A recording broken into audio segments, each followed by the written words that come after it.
fer l'exercici 4 tornarem a obrir aquesta cançó que ens hem descarregat abans, fitxer obre, ens descarreguem la cançó que tenim abans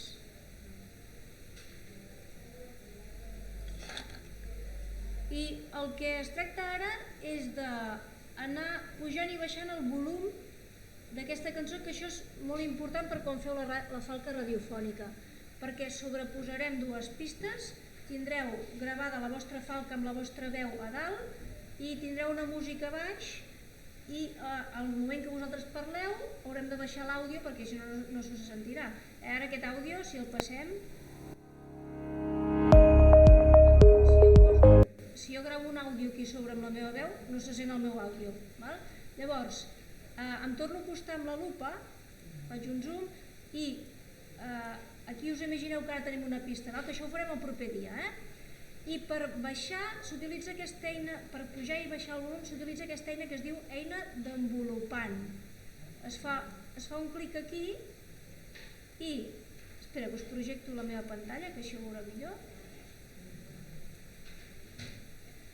Amb aquesta eina d'envolupant, que ara la tinc enfonsada, es tracta d'anar fent clics i arrossegar.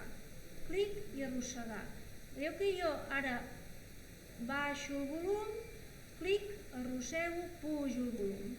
Clic, baixo el volum. Ara m'interessa, per exemple, tenir tot això amb l'àudio ben baix. Clico aquí, pujo el volum. Aquí seria quan parlo jo, aquí també, i aquí és quan puja l'àudio mentre jo no estic parlant. Es tracta com de formar, pujar i baixar el volum de la pista. Si me'n vaig ara al començament,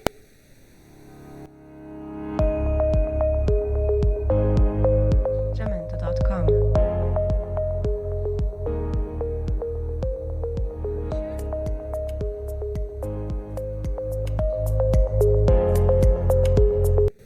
es tracta que jo domino l'àudio perquè m'interessa baixar-lo i pujar-lo quan jo vull.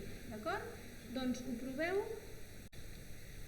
Fitxer exporta com a MP3 i seria aquí música, volum. Podríem posar música, volum. Desa, d'acord, i ja ho tenim.